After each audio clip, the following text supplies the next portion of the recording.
তৌফিক দেওয়া হয়েছে। দুনিয়াবি সব ধরনের মাশগালা, সব ধরনের ঝুই ঝামেলা থেকে ফারেগ হয়ে দ্বীনি পরিবেশে ঈমান ও ইয়াকিনের মুযাকারার এই বরকতি মজলিসে শরীক হবার তৌফিক দান করেছেন কে? আল্লাহ। সে মহান মালিকের দরবারে অন্তর খুলে শুকর গুজারি করি আলহামদুলিল্লাহ। আজকের এই তাফসীরুল কোরআন মাহফিলে আমি আপনাদের সামনে সূরা মারইয়ামের 30-31 নম্বরের আয়াতে কারিমা তেলাওয়াত করেছি। মুখতাসার কিছু আলোচনা করব ইনশাআল্লাহ। তো দোয়া করতে থাকা যে আল্লাহ তাআলা যেন কিছু দরকারি কথা, কিছু জরুরি কথা আমাদের এই মুযাকারায় আনবার তৌফিক দান করেন, বলি আমিন। এলাকার ভাইদেরকে বলবো, আপনি দূরে আছেন তো ঠকে গেলেন, আপনি ভিতরে আসেন, আপনি জিতে যাবেন ইনশাআল্লাহ। ভিতরে চলে আসেন। ইন্তজামের দোহাই দিয়ে যারা বাহিরে আছেন আমি তাদেরকে বলবো, এমন কি ইন্তজাম আছে, এমন কি ইন্তজাম আছে যে আপনাকে রাস্তায় রাস্তায় ঘুরতে হবে। আমি আপনাকে দাওয়াত দিচ্ছি, আসেন, মাহফিল আপনার জন্য। আপনি চলে আসেন, আজকের আলোচনা পুরাটাই আপনার জন্য। মা বোনদেরকে বলবো, সব ধরনের মাশগালা থেকে ফারেগ হয়ে একটু আপনাদের জন্য যে নির্ধারিত স্থান করা হয়েছে সেখানে একটু বাড়ির পরিবেশ ছেড়ে আপনি আপনার জন্য নির্ধারিত স্থানে একটু বসেন। আমরা চেষ্টা করব ইনশাআল্লাহ আজকের তাফসীরুল কোরআন মাহফিলে পুরুষের সাথে মহিলাদেরকেও একটু জড়ায় নিয়ে যেন আলোচনা করা যায়, যদি আল্লাহ তৌফিক দেয়। আসলে অনেক সময় ইচ্ছা থাকে যে মা ও বোনদেরকেও আলোচনার ভিতরে জড়াই নিয়েই ওয়াজ করব, কিন্তু বলনেওয়ালা পুরুষ, সরাসরি মুখাতাব সামনে বসে আছে পুরুষ শ্রোতা, ওরা একটু আড়ালে, ওই আড়ালেই থেকে যায়, কেমন যেন এক পাশে একটা টানে। ওয়াজ পুরাটাই অনেক সময় পুরুষের জন্য হয়ে যায়। তো পুরুষ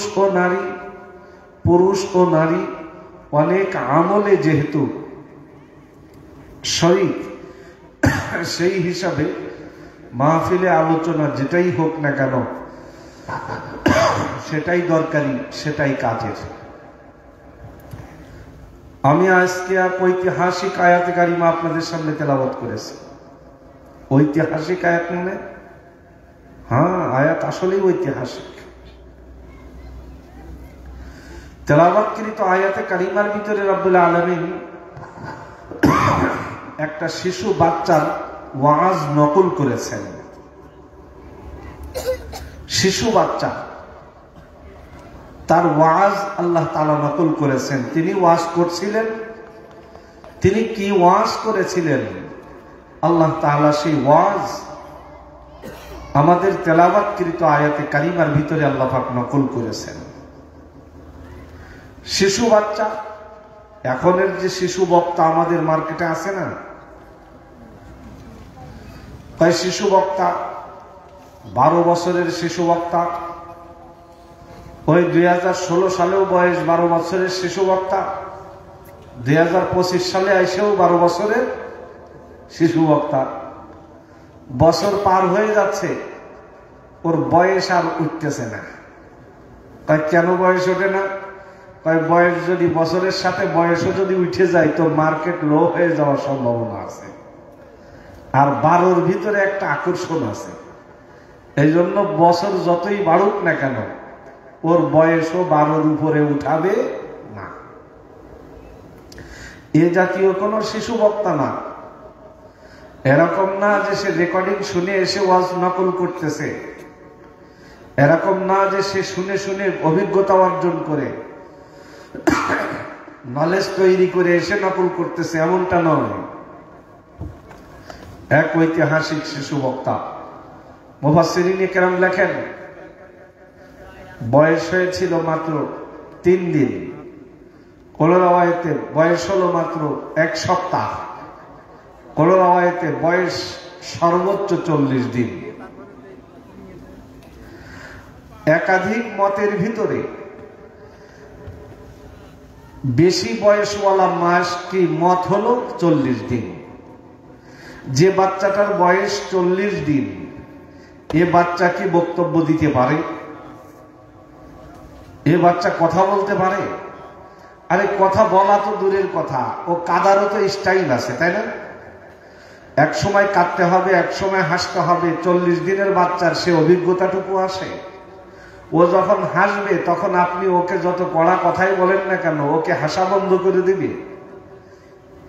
এই অভিজ্ঞতা আসতে তো তার 4-5 মাস সময় লাগবে। একটা পর্যায়ে ধমক দিলে মুখ ভেটকায় একেবারে কান্না শুরু করে নাকি, আবার হাসি দিলে সে হাসি, তার জন্য তো একটা সময়ের দরকার। 40 দিনের বাচ্চা, ওর পুঁজি হচ্ছে কাদা, ও কিসের ওয়াজ করবে? কিন্তু ওয়াজ করালেন কে? আল্লাহ। ওয়াজ করালেন আল্লাহ। খুব মনোযোগী হয়ে আলোচনাটুকু শোনার চেষ্টা করবেন। তাই কিভাবে? আরে আমার জবান যেভাবে কথা বলে আল্লাহ তাআলা সেভাবে কথা বলিয়েছেন। আপনার জিহ্বা কিভাবে কথা বলে বলার শক্তি দিয়েছেন কে? আপনি যদি মনে করেন এটা একটা প্রাকৃতিক কি যোগ্যতা, আপনি যদি মনে করেন একটা প্রাকৃতিক যোগ্যতা, তার মানে মানুষ হয়ে জন্ম নিলেই কথা বলতে পারে, কথা যদি এটা বলেন, তো আপনার গ্রামের উত্তরপাড়ার আব্দুল্লাহ কথা বলতে পারে না কেন? আপনার গ্রামের দক্ষিণ পাড়ার আমেনা কথা বলতে পারে না কেন? জবাব দেন। ওর কি জিহ্বা নাই? সে কি মানুষ হয়ে জন্ম নেয়নি?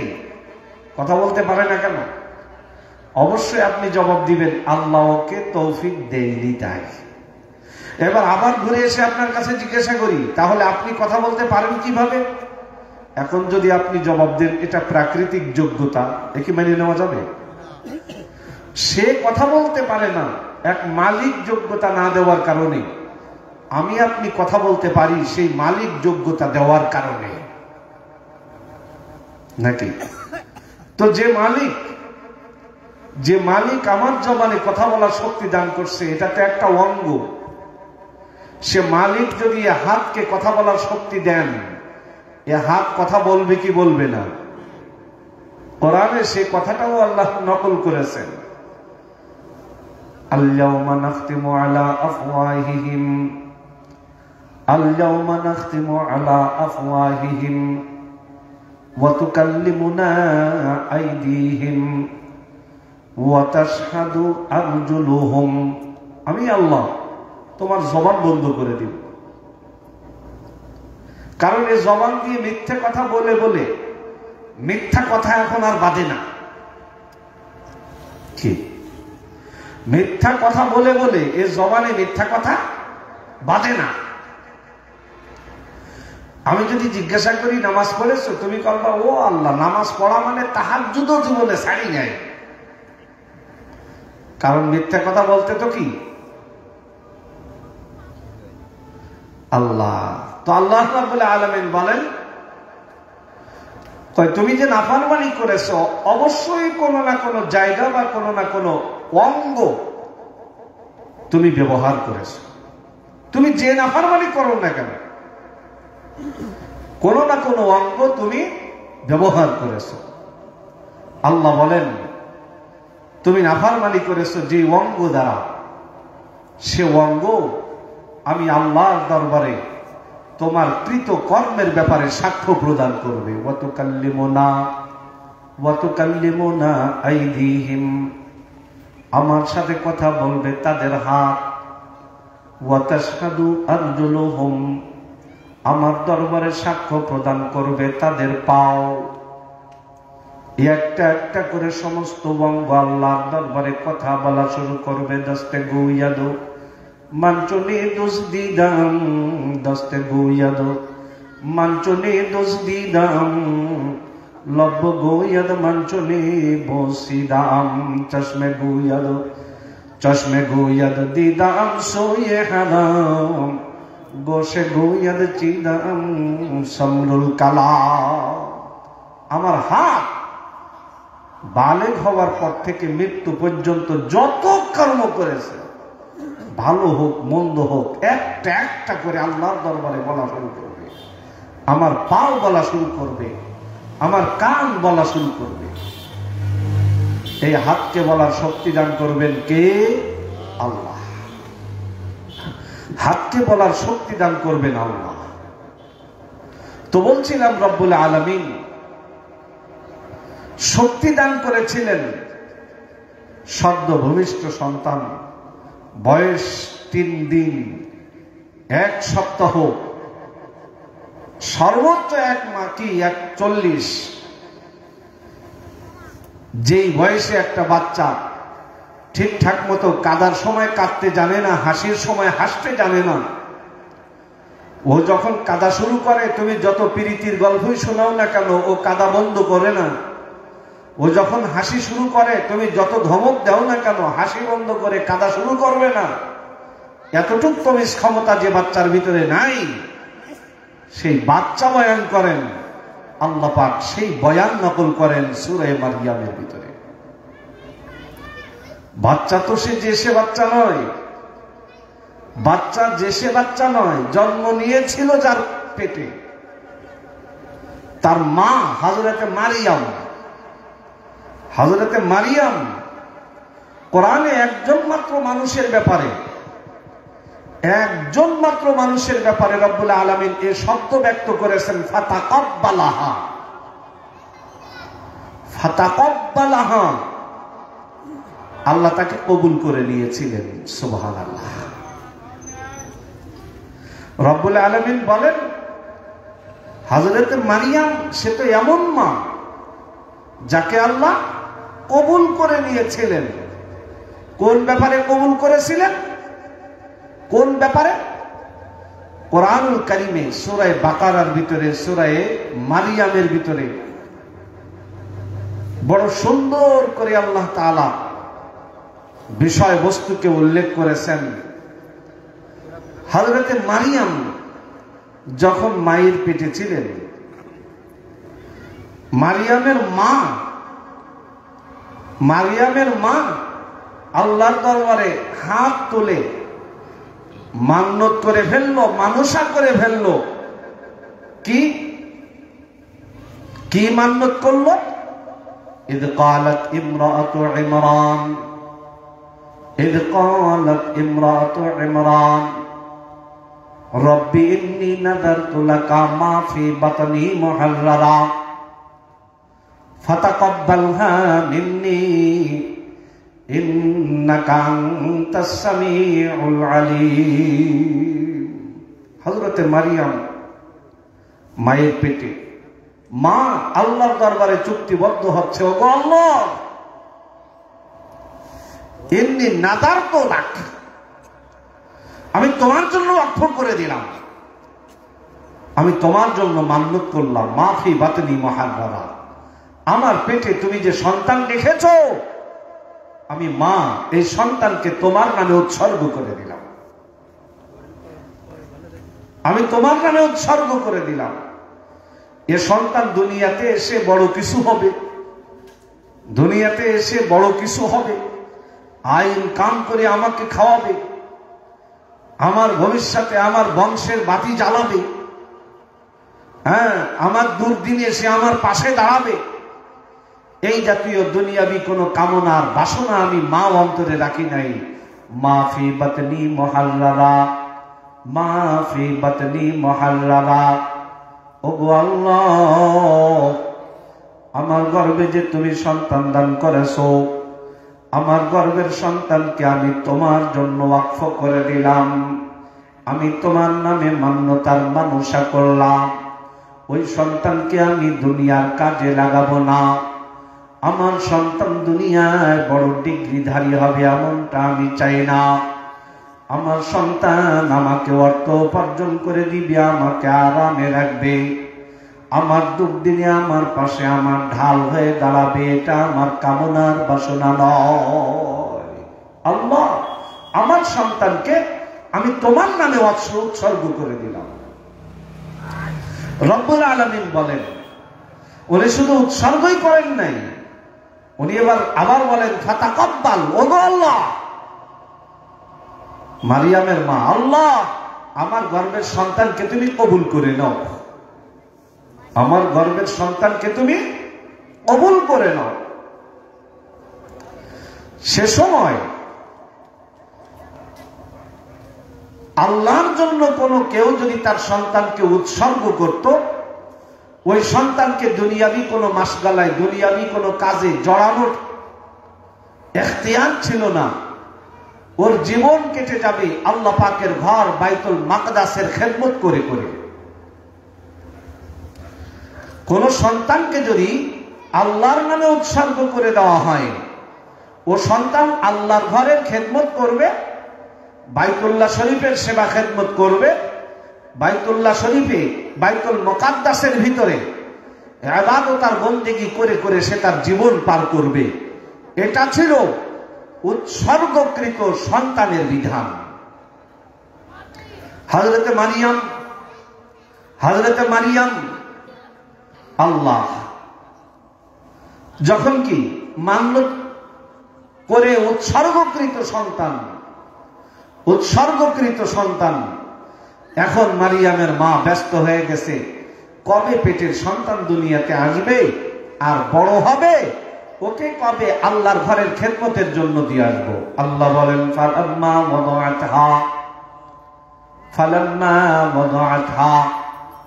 قالت رب إني وضعتها أنثى فلما وضعتها قالت رب إني وضعتها أنثى। হযরত মারিয়াম যখন দুনিয়াতে আগমন করলেন, মারিয়ামের মা আল্লাহ সদ্য ভূমিষ্ঠ সন্তান কোলে নিয়ে দেখে এ তো হয়েছে একটা মেয়ে, ছেলে নয়। কি হয়েছে? মেয়ে। قالت ربي إني وضعتها أنثى। আফসোসের স্বরে বলা শুরু করলো, আল্লাহ আমি যে কন্যা সন্তান জন্ম দিয়েছি, আফসোস। তবে আফসোসের কারণ সেটা নয়, আফসোসের কারণ সেটা নয়। আমরাও এখন কন্যা সন্তান জন্ম নিলে আমরাও আফসোস করি। আফসোস করি কিনা? মনে করিলাম একটা তা যা হওয়ার হয়েছে, বলে কি বলে না, কথা বলে না। আল্লাহ, মা বোনেরা অন্তরের কান লাগায় গল্প করা যাবে না, কথা বলা যাবে না। আল্লাহ ফালাম্মা ওয়াদাআতহা, হযরত মারিয়াম যখন দুনিয়াতে আগমন করলেন, قالت ربي إني وضعتها أنثى। মারিয়ামের মা আফসোস করতে লাগলো আর বলতে লাগলো, আল্লাহ আমি তো আশা করেছিলাম তুমি পুত্র সন্তান দান করবা, কিন্তু তুমি যে কন্যা সন্তান দান করেছো, এখন আমার কি হবে? আফসোসের সব। তবে আফসোসের কারণ ছিল ভিন্ন। আমরাও আফসোস করি। আমরা কেন আফসোস করি? আমরা কন্যা সন্তানের উপরে পুত্র সন্তানকে প্রাধান্য দিয়ে থাকি। আমরা কেন আফসোস করি? আমরা কন্যা সন্তানকে মা বাবার জন্য একটা বোঝা মনে করি। আমরা কেন আফসোস করি? আমরা কন্যা সন্তানকে কি সমাজের জন্য একটা কলঙ্কের কিছু মনে করি। আমরা কেন আফসোস করি? এ সমাজে, আমাদের পরিবারে, আমাদের ভিতরে গরু, ছাগল, হাঁস, মুরগি ইত্যাদি ইত্যাদির যে মূল্য আছে, বর্তমান সমাজে অনেক ক্ষেত্রে দেখা যায়, যদি ভিতরে গিয়ে ভিতরে হাত দিয়ে যদি জরিপে আনেন তো দেখবেন একটা ঘরের সুন্দরী মেয়েরও সেটুকু মূল্য নাই। ও পাশে গরু একটা নিয়ে যাচ্ছে, 1.5 লাখ 2 লাখ টাকা দিয়ে যাচ্ছে, এ পাশে আপনার মেয়েকে আপনি শিক্ষা দীক্ষা দিয়ে মানুষের মতো মানুষ করে সর্বশেষ এক রাম ছাগলের হাতে তুলে দিচ্ছেন। সে আপনাকে কিছু দিবে তো দূরের কথা, আবার বছরে বছরে তার পিছনে বান্ডিল ঢালতে হয়, কথা কয় না? তার মানে এ সমাজ এই নারীকে কোথায় নিয়ে নামিয়েছে? কোথায় সমাজ নারীকে নিয়ে নামিয়েছে? হুঁশ রাখা চাই। আল্লাহু আকবার।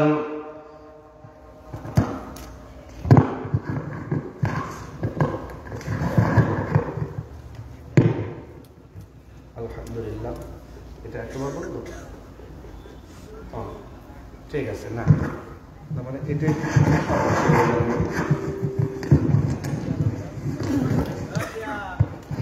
না অসুবিধা নাই। তো মা বোনদেরকে বলবো, তুমি আজ এই স্থানে দাঁড়িয়ে আসো, তুমি আজ এই স্থানে দাঁড়িয়ে আসো যে তোমার জন্মের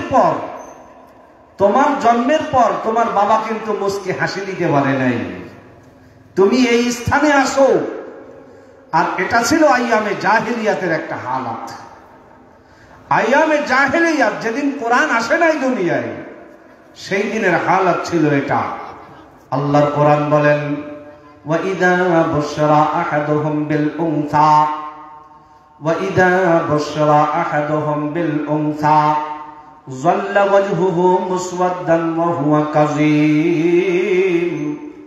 আল্লাহ ডাক দিয়া বলেন, দুনিয়ার মানুষেরা শোনো, আমি তাদেরকে যখন কন্যা সন্তান জন্মের সুসংবাদ দান করতাম, তাদেরকে, জাহেলি যুগের সেই জাহেলদেরকে যখন আমি কন্যা সন্তান জন্মের সুসংবাদ দান করতাম, কন্যা সন্তান জন্মের সংবাদটা সুসংবাদ না দুঃসংবাদ? জোরে বলেন, সুসংবাদ। আল্লাহ ডাক দিয়া বলেন, ওয়াইদা বুশিরা আহাদুহুম, যখন তাদের কাউকে কন্যা সন্তান জন্মের সুসংবাদ দেওয়া হতো, যাল্লা ওয়াজহুহু মুসওয়াদ্দা, আমি আল্লাহ তাদেরকে দান করলাম সুসংবাদ। এটাকে ওরা সুসংবাদ ধরতে পারে না, এটাকে ওরা বড্ড দুঃসংবাদ হিসেবে ধরেছে, যে কারণে চেহারাটা মলিন হয়ে যায়। কত সুন্দর চেহারা, কন্যা সন্তান জন্মের সংবাদটা আসার সাথে সাথে চেহারাটা মলিন হয়ে যায়। ওহুয়া কাযীম, অন্তরের ভিতরে যন্ত্রণা শুরু হয়ে যায়। হাইরে, আশা করছিলাম পুত্র সন্তানের বাবা হব, এখন তো কন্যা সন্তানের বাবা হয়ে গেলাম। এই কন্যা সন্তানের বাবা হয়ে আমি সমাজে কিভাবে মাথা উঁচু করে দাঁড়াবো? এই সমাজের মানুষকে কিভাবে আমি চেহারা দেখাবো? ইয়াতাওয়ারা মিনাল কওমি মিন সুই মা বুশরা বি, অন্যায় করে, আকাম করে, কুকাম করে যদি কেউ হাতে নাতে ধরা খায়, ও যত বড় বেহায়ার, বেশরম আর নির্লজ্জের হোক না কেন, অন্তত কয়েকদিন একটু মানুষের চোখ ফাঁকি দিয়ে একটু আড়ালে চলার চেষ্টা করে কিনা? এই কথা বলেন না? ও যত বড় বেহায়ার নির্লজ্জের হোক না কেন, ও যদি আকাম কুকাম করে হাতে নাতে ধরা খায়, কয়েকদিন একটু মানুষের চোখ ফাঁকি দিয়ে ও বাজারে যাওয়ার দরকার হলেও সন্ধ্যের আগে বের হবে না, সন্ধ্যার পরে, কেউ যেন অন্তত দেখতে না পায়। বন্ধুরে আমার, পর্দার আড়ালের মা বোনেরা, অন্তরে কান লাগিয়ে শোনো, আমার আল্লাহ তোমাদের ব্যাপারে বলেন, যখন তাদের কাউকে কন্যা সন্তান জন্মের সুসংবাদ দান করলাম, আল্লাহ যাল্লা ওয়াজহুহু মুসওয়াদ্দান ওয়া হুয়া কাযীম, অন্তরের ভিতরে কেমন যেন যন্ত্রণা শুরু হয়ে গেল। হায়রে, এই চেহারা আমি পাঁচজনের সামনে কিভাবে প্রকাশ করব? এই সমাজে আমি কিভাবে মাথা দেখাবো, মাথা উঁচু করে চলবো? ইয়াতাওয়ারা মিনাল কওমি মিন সুই মা বুশরা বি, আল্লাহু আকবার। মানুষের চোখ ফাঁকি দিয়া নিজেকে বড্ড অপরাধী মনে করে রাতের অন্ধকারে ভিন্ন পথে, একলা পথে চলার চেষ্টা করে। আল্লাহ চিন্তায় পড়ে যায়, কি করব, কি করব? এই অপমানের বোঝা মাথায় নিয়ে মেয়ে কন্যা সন্তান লালন পালন করব। আয়ুমসিকুহু আলা হুন আম ইয়াদুসসুহু ফিত তুরাব, চিন্তায় পড়ে যায় কি করব। এই কলঙ্কের বোঝা মাথায় নিয়ে কি তাকে লালন পালন করব, নাকি তাকে জীবিত কবরস্থ করে, তাকে জীবিত দাফন করে আমি আমাকে আমার পরিবারকে কলঙ্ক মুক্ত করব। জোরে কন্যা নাউজুবিল্লাহ। এটা ছিল আইয়ামে জাহিলিয়াতের হাল। পর্দার আড়ালের মা বোনেরা, আমি তোমার হাতে পায়ে ধরে বলি, অন্তরের কান লাগিয়ে শোনো। তুমি যতই বামান সংসারের রাজকন্যা সাজো না কেন গো, তোমার জন্মের পরে কিন্তু আমরা খুশি হতে পারি নাই। তোমার বাবা যদি দিনদার হয়, কোরআন বলা হয়, অবশ্যই সে খুশি। যদি তোমার বাবা কোরআন বলা না হয়, তোমার বাবা কিন্তু খুশি হতে পারে নাই। কিন্তু কি করার আছে, আশা তো ছিল। এখন লাইন যখন মিস হয়ে গেছে, পরের টিম দেখা যাবে। এই ছাড়া আর বুঝ দেওয়ার মতো কিছু আছে? কথা কয় না। এছাড়া কি আর বুঝ দেওয়ার মতো আছে? আল্লাহু আকবার। তুমি জন্ম নিয়েছ বাবার প্রথম সন্তান। তোমার বাবা একটা চমচম তো দূরের কথা, দুনিয়ার কাউকে এক পিস জিলাপি খাওয়াইতে পারে নাই। একটু মেহমানদারি তো দূরের কথা, আল্লাহ কাউকে একটা লাল চা পর্যন্ত খাওয়াইতে পারে নাই। কয় দাদা, কি ভাই, কি একটা নতুন সংবাদ শুনলাম, তাই একটু মিষ্টি ফিষ্টি খাওয়াবা না?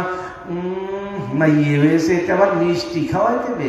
মানে ও কেমন যেন এটাই বুঝাইতে চাই যে মেয়ে হলে যদি মিষ্টি খাওয়াতে হয়, তাহলে ছেলে হলে তো 52 জেলা মিলে বিরিয়ানি খাওয়াতে হয়। কি কথা কয় না? ছেলে আর মেয়ের ভিতরে এই একটা তফাৎ এ সমাজ রেখেছে কিনা?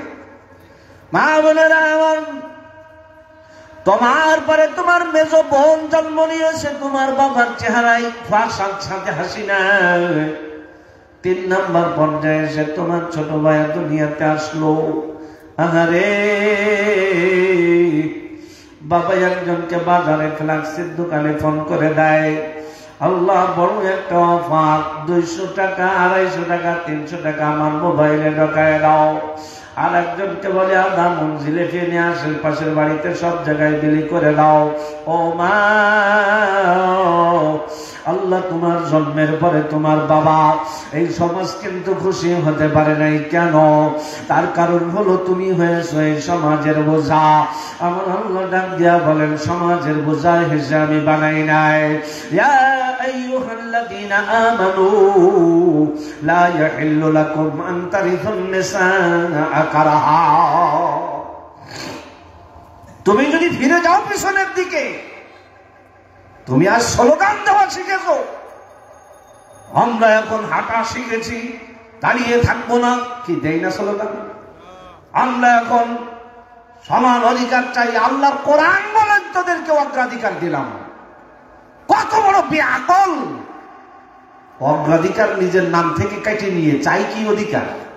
সমান অধিকার। কত বড় বেআকল!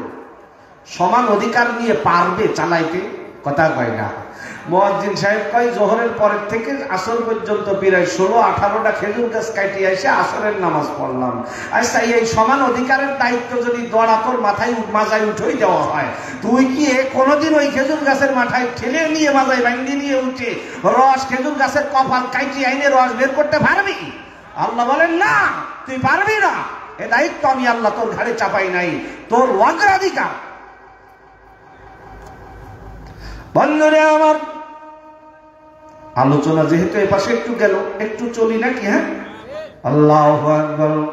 যদি আল্লাহর কোরআনকে সামনে রাখেন, দেখবেন আল্লাহর কোরআন ডাক দিয়া বলেন, খবরদার, আর-রিজালু কাওয়ামুনা আলান নিসা, আর-রিজালু কাওয়ামুনা আলান নিসা বিমা ফাদ্দালাল্লাহু বা'দাহুম আলা বা'দ وبما أنفقوا من أموالهم আল্লাহ ডাক দিয়া বলে দুনিয়ার মানুষেরা শোনো আল্লাহ আমি আল্লাহ পুরুষ জাতিকে এই সমাজের পরিচালনার চেয়ারে বসিয়েছি ও দুনিয়ার পুরুষেরা তোমরা তোমাদেরকে মালিক আর মহাজন মনে করা শুরু করবা না এই পরিবারের মালিক কিন্তু তুমি নয় আল্লাহ তুমি হলে পরিচালক সে পরিচালিত তোমার অধীনস্থ একজন আমার বান্দি এই সংসারের মালিক কিন্তু তুমি নয় আমার বান্দির সাথে তুমি তোমার অধীনস্থ কর্মচারীর মতো আচরণ করতে পারবা না আল্লাহু আকবার তার মানে কি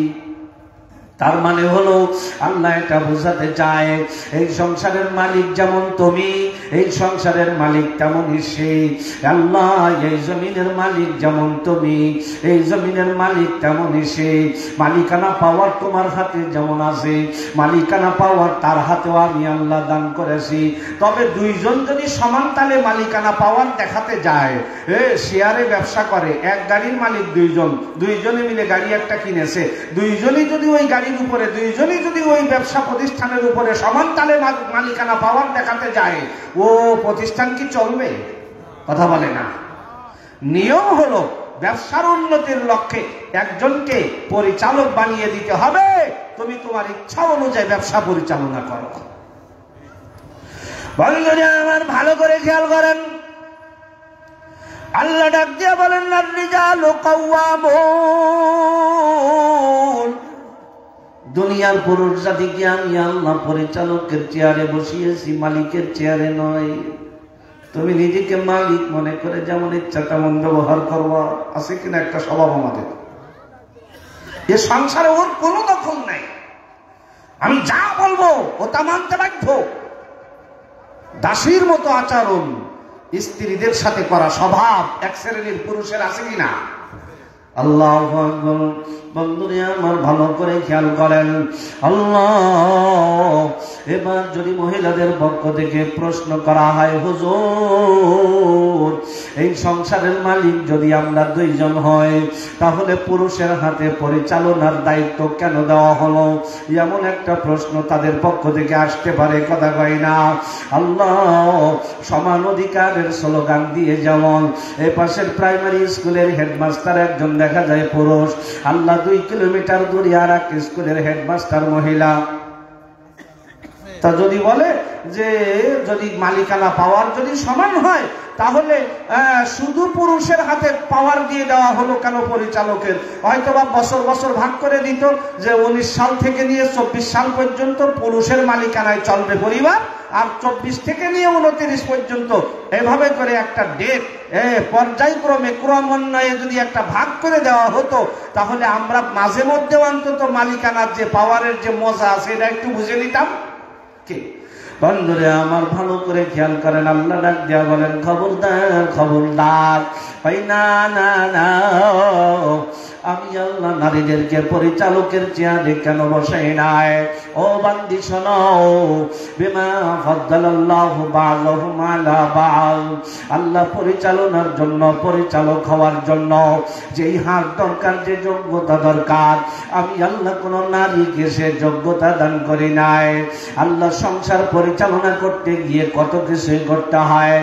এক ছেলেকে বিদেশ পাঠাতে গিয়া ও পাশ থেকে টাকা কর্জ নিতে হয় এ পাশ থেকে জমি বন্ধক রাখতে হয় ও পাশ থেকে চতুর্পাশ থেকে ব্যবসা প্রতিষ্ঠান ঠিক রাখার জন্য কত পাশ থেকে কত ধরনের লেনদেন করতে হয় আল্লাহ ডাক দিয়া বলেন খবরদার আল্লাহ এত ধরনের লেনদেনের বোঝা বহন করার শক্তি আমি আল্লাহ দুনিয়ার কোন নারীকে দান করি না 10,000 টাকা কর্জ নিচ্ছে এই বৃহস্পতিবারে দিয়ে দেবো কয় হ্যাঁ বৃহস্পতিবারে দিয়ে দিস কিন্তু কথা হলে তোর ভাবি যেন না জানে কয় কিনা এরকম কথা বলেন না টাকা কত মাত্র 10,000 নিয়ে কয় কি যে এই টাকা বৃহস্পতিবারে আমার কাছ থেকে নিয়ে নিস তবে তোর ভাবি জানো কে ভাবি না জানে এখন এর ভিতরে বুধবারে চলে গেছে ঢাকায় বৃহস্পতিবারে 10,000 টাকা দেওয়ার কথা ছিল, সেটা আর স্মরণে নাই। এইভাবে ঢাকায় চলে গেছে। এখন ও আইসে কয় কি গো ভাবি, ভাই কোথায়? কয় তোমার ভাই তো ঢাকায় চলে গেছে। তা ভাই আমি কি কিছু বলে চলে যায়নি? কিছু বান্ডিল রেখে থেকে যায়নি? কোন বান্ডিল? কয় 10,000 টাকা নিল, বৃহস্পতিবারে দেওয়ার কথা ছিল। ও দুনিয়ার মানুষের কাছ থেকে কর্জ ভর্জ করিয়ে নিয়ে উনি ঢাকার মোকাম মারতে গেছে, আসুক দেখা মানে। কি কথা কয় না? ঢাকার থেকে আসার সময় বাজার ঘাট ফল ফ্রুট কিনে নিয়ে আসছে। ওরে আল্লাহ, সে তো একেবারে জাইসাবের মতো খেপে রয়েছে। ফেলে দিয়ে কালকে তুমি দুনিয়া মানুষের কাছ থেকে বাকি ভাগি করে টাকা পয়সা কর্জভর্জ নিয়ে তুমি আপেল কমলাইনের কষে নেও, খাও। কিন্তু এই বিকালে ব্যবসা ঠিক রাখতে গিয়ে এরকম 10,000, 20,000, 12,000, 14,000 মেজো ছেলে এমনি এমনি বিদেশ গেছে। কত মাস থেকে কোনো জায়গার থেকে 1.5 লাখ, কোনো জায়গার থেকে 70,000, কোনো জায়গার থেকে 2 লাখ, হাজারো মানুষের সাথে তার লেনদেন করতে হয়। কথা কয় না? মাত্র 10,000 টাকার খবর বউ শুনিয়েছে, এতে তার 3 চিল্লা গম হয় না। 3 চিল্লা গম হারাম। আর এতটি লেনদেনের খবর যদি এই বউ শোনে, ওর কি দুনিয়াতে বিদায় দেওয়ার জন্য আর আজরাইল লাগবে না? তো এমনি কেলাই পড়বে। কথা কয় না? এ বোঝা বহন করার যোগ্যতা আল্লাহ তাআলা ওদেরকে দেয়নি। পরিচালনা করতে গিয়ে হাজারো লেনদেন করতে হবে। ওই লেনদেনের বোঝা, লেনদেনের ওয়েট সহ্য করার ক্ষমতা আমি তোমাকে দান করি নাই। তো পরিচালক হিসেবে যদি তোমাকে বসাই দেওয়া হয়, তো আইজো যা কাইলো তাই, আস্তে আস্তে কায়দ হয়ে পড়বে সংসারে, ব্যবসা প্রতিষ্ঠান আস্তে আস্তে শুয়ে পড়বে। কি উন্নতি আর চোখে দেখবে না। আল্লাহু আকবার। ভালো করে খেয়াল করো। ওয়াবিমা আনফাকু মিন আমওয়ালিহিম, পর্দা দালালের মা, অমুকের সরে তোমাকে কথা বলার জন্য আসি নাই। আমি তোমার একজন ভাই, চোখে আঙ্গুল দিয়া 2টা কথা তোমাকে বুঝিয়ে দেওয়ার চেষ্টা করব। আল্লাহ ডাক দিয়া বলেন, ওয়াবিমা আনফাকু মিন আমওয়ালিহিম, বান্দিরে তুমি আমার কাছে বড় প্রিয়, আমার কাছে বড় আদরের। আমি আল্লাহ পরিচালকের আসনে, পরিচালকের চেয়ার তোমাকে কেন দান করি নাই? আমি আল্লাহ চাই তোমার হাতে যে অর্থ এসেছে, যত সামান্যই হোক না কেন, আজকের অর্থ যেন আগামী কালকেও থেকে যায়, আজকের অর্থ যেন 2 বছর পরেও তোমার কাছে থেকে যায়। বন্ধু রে, একটা দৃষ্টান্ত দিলে বুঝবেন। আল্লাহ পরীক্ষার পর ছেলে মেয়ে আবদার শুরু করলো, আব্বু আম্মু নানা বাড়িতে যাবো। হ্যাঁ নানা বাড়িতে যাও, কোনো সমস্যা নাই, গুছানো রেডি হয়ে গেল। ছেলে মেয়ে যখন একত্রে রওনা করছেন নানা বাড়িতে, ছেলের হাতে আপনি দিলেন 100 টাকা, মেয়ের হাতে আপনি দিলেন 50 টাকা। ভালো করে খেয়াল করেন। ছেলের হাতে আপনি দিলেন 100 টাকা, মেয়ের হাতে আপনি দিলেন 50 টাকা। ছেলেকে ডাক দিয়া বললেন, আব্বু তোমার হাতে একটু বেশি যাওয়া হলো। গাড়িতে ওঠার পর কন্ট্রাক্টর যখন ভাড়া চাইবে, ভাড়াটা তুমি দিবা। আল্লাহ গাড়িতে আবার কখনো পাপড়ওয়ালা, ভাজাওয়ালা, খিরেওয়ালা, পেঁপেওয়ালা, গাড়ির ভিতরে কখনো পেয়ারাওয়ালা, আমড়াওয়ালা উঠে যায়। কথা কই না? আল্লাহ যদি কোনো আমড়াওয়ালা গাড়িতে উঠে যায়, আর তোমার আপু যদি আমড়া খেতে চায়, কিনে দেওয়ার দায়িত্ব কিন্তু তোমার। টাকা এপাশে 50, ওপাশে কথা কয় না 100, এপাশে 50, ওপাশে 100। বন্ধুরে আমার ভালো করে খেয়াল করেন। গাড়িতে বসছে, একটু পরে এসেছে কন্ট্রাক্টর, ভাড়া দেন। কয় কত ভাড়া দিব? কয় 40, 80 টাকা ভাড়া দেন। 40, 80 টাকা ভাড়া দেওয়া হয়ে গেল। একটু পরে একজন এসে বলে, পেয়ারা নেবে, পেয়ারা। আল্লাহ ডাক দিয়া বলে, ভাইয়া পেয়ারা কিনে দাও। কয় প্যাকেট কত? প্যাকেট 10 টাকা। ও বন্ধু, এ পাশে 80 টাকা পেয়ারার প্যাকেট কিনে দিল 10 টাকা। আছে আর কত? আছে আর কত? আল্লাহ গাড়ি থেকে নামার পরে বা দিদি ভাইকে নানা বাড়ি পর্যন্ত দিতে হবে। নানা বাড়ির সামনে নামার পরে কয় গাড়ি ভাড়া হলো 20 টাকা। আছে ওর কাছে কত? এবার দেখবেন ছোট বোনের কাছে বলে, আপু 10 টাকা আমারে কর্জ দে। ও কিন্তু তখন একটা বিশাল একটা তেড়ামি করে, কয় না তোরে কর্জ দেবো না। কয় না দিয়ে আমি দিয়ে দেবো। ওরে না, তুই নিলি আর দিতে চাইস। এরকম একটা নেতাগিরি করে কিনা? হ্যাঁ বন্ধুরে আমার, হাজার হলেও ভাই বোন এক পর্যায়ে আমার মাথা শুয়ে, কত টাকা দিবি নাকি না? আচ্ছা ঠিক আছে, মাথা শুয়ে কইল। বন্ধুরে আমার, নানা বাড়ি থেকে যখন আসবে, নানা ভাই ডাক দিয়া বলে, ভাইয়া গো তুমি নেও 100 টাকা, আমার কি বোন নেই 50 টাকা। এখানে যাওয়ার সময় পাইলো হাফ, আসার সময়ও পাইলো। নাকি? আল্লাহ নানার কিন্তু ওই একই ওসিয়াত। আমার বন্ধুদের সংক্ষেপ জরিপ করে দেন, বাড়িতে যখন এসে গেছে ছেলে মেয়ে 2 জন, মেয়ের পুঁজি কত, ছেলের পুঁজি কত? 20 টাকা ঋণী। এই কথা কয় না, 20 টাকা। ও যদি বাড়ি এসে কোনো সময় গরমে কথা বলে, মাঝে মাঝে ঝাড়া দিয়ে কয় আমার 20 টাকা না দিয়ে ধরবি না, কথা কয় না।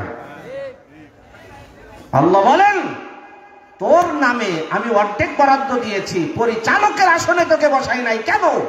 এই 100 টাকা, আজকের 100 টাকা 20 বছর পরে যায় যেন তোর ব্যাগে থাকে, এই পাওয়ার যেন তুই মৌত পর্যন্ত দেখাতে পারিস। সুবহানাল্লাহ। আর ওর হাতে পরিচালনার দায়িত্ব দিয়েছি, ও পরিচালনা করতে করতে করতে করতে শেষ পর্যন্ত দিনা হয়ে আজীবন তোর গরম খেতে হবে, আজীবন তোর কাছে মাথা নত করে থাকতে হবে। আল্লাহ বলেন এই জন্যই ওয়াবিমা আনফাকু মিন আমওয়ালিহিম, পর্দার আড়ালের মা বোনদেরকে বলবো, মা তুমি কিন্তু সমাজের বোঝা নয়, তুমি কিন্তু সমাজের বোঝা নয়, তুমি কিন্তু মা বাবার কলঙ্ক নয়। ভাবি এই সমাজ তোমাকে বোঝা বানিয়েছেন। আল্লাহ ডাক দিয়া বলেন, ইয়া আইয়ুহাল্লাযীনা আমানু লা ইয়াহিল্লু লাকুম আন তারিসুন নিসা কারাহা। কোরআন দুনিয়াতে এসে গেল, আল্লাহ ডাক দিয়া বলে, ইমানদারেরা রে, আমি আমার বান্দীদেরকে এত হালকা এত তুচ্ছ বানাই নাই। আমার বান্দীদেরকে সমাজের বোঝা মনে করবা, এটা হতে পারে না। পয়গম্বর তার জবানে পাকের সাত ফরমান শোনো গো, কোন আল্লাহর বান্দাকে যদি আল্লাহ 2টা কন্যা সন্তান দান করে, ফাআল্লামাহুমা, 2টা কন্যা সন্তানকে যদি ইলমে দ্বীন শিক্ষা দেয়, ওয়া আদাবাহুমা, শিষ্টাচার শিক্ষা দেয়, আল্লাহ এবং উপযুক্ত পাত্রের হাতে তুলে দেয়, আল্লাহর পয়গম্বর ডাক দিয়া বলেন, উম্মত এই 2টা কন্যা সন্তান তোমার জান্নাতের জন্য যথেষ্ট। জোরে কোন সুবহানাল্লাহ। বুঝা বানাই নাই তাকে। কোথায় তুমি ছিলাম? তুমি দেখো না, লা ইয়াহিল্লু লাকুম আন তারিসুন নিসা কারহা।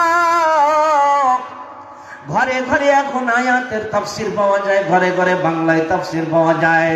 তুমি একটু তাফসীর খুলে দেখো না, আল্লাহ শানে নুজুলকে কখন আয়াত নাযিল করা হয়। আরে প্রতি মাসে তুমি আল্লাহ পাকের ফয়সালায় অসুস্থ হয়ে যাও। আমার মায়েরা প্রতি মাসে যে অসুস্থ হয়, এই জায়গায় কি তাদের নিজস্ব কোনো ইখতিয়ার আছে? কথা বলেন। তাদের নিজস্ব কোনো ইখতিয়ারের দখল নাই।